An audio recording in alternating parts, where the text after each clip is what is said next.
Recently, I haven't really been feeling my best, and maybe you can relate to this. Like, objectively on paper, everything seems like it should be okay. Like, there hasn't been really a major problem, but I still just felt meh. So I did some inventory and realized that I hadn't been exercising or meditating as much.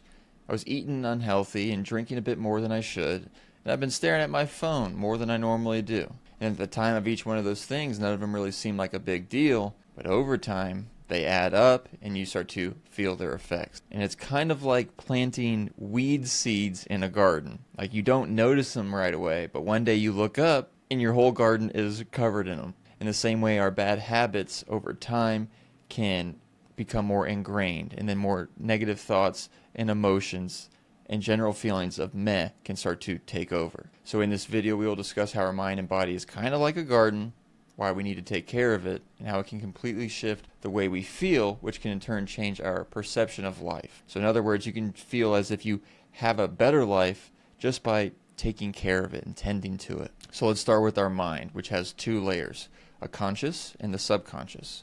You're watching the video right now, that is what you are consciously doing. That is your conscious mind. So whatever you are thinking or doing in the present moment is the conscious, and the subconscious is more running in the background. Things that are listening, and it's taking notes of what you are doing consciously, which over time form those habits and kind of shape how you feel and how you react. So it's like your conscious thoughts or actions are the seeds, and they are being planted in the subconscious soil. Whether you know that you are doing it or not, you are always kind of planting and growing these crops or things in your mental and physical garden. So the seeds are your daily thoughts and habits. The soil is your subconscious, whatever you plant. And ask yourself this: what are you growing?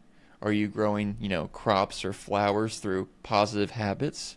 Or are there some negative ones, some weeds growing through things that you may not be aware of? Now, it's not just about planting seeds in the soil, not just about what you think and do that determines how you feel, but it's also the other way around. Because say you think and do things that may not be the most positive, that makes you feel not as good, which in turn, if you feel crappy, influences what you think and do. So it becomes a vicious cycle if you are not aware of it. And that's why things can look good on paper, but you still feel bad. Your external conditions can be amazing, but if you're not watering, treating, and caring for this garden, you're not going to feel as good as you could. You can have the perfect soil and land, but if you're not watering or tending to the crops, they won't grow, no matter the conditions that they are in. The beautiful part is that the brain can physically rewire itself based on repeated experience.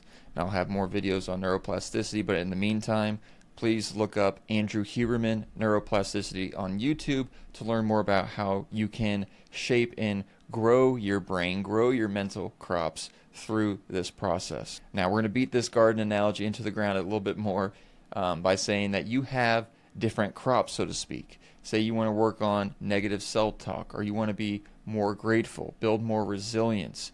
You can be the gardener or farmer of your garden and focus on working on different things through this process of neuroplasticity. Now, your mental garden is not going to change overnight. If a bad gardener got fired and you had to take it over, you can't magically fix years of bad habits in a day or a week or a month. It's going to take consistent care. It's going to take a committed effort of doing positive habits over and over to kind of reshape the subconscious and that soil. The key is to do it in small incremental steps and to keep momentum going. Over time, you will begin to have more positive habits. So this first starts with awareness, becoming aware of your default patterns and habits and actions.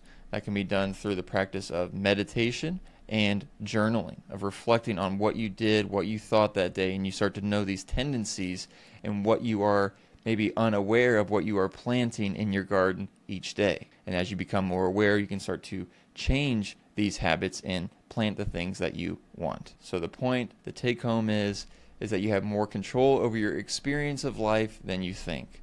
That every thought, every habit, every choice is either planting a weed in your garden or a flower. So choose wisely. Now, it's not going to happen instantly, but the more you tend to it, the more natural it will become to have a healthy, thriving mind and body, and ultimately a better life that you perceive to have. Not by changing the conditions, but by what you are planting and caring for. So I hope that made some sense. Comment below. Thank you for watching.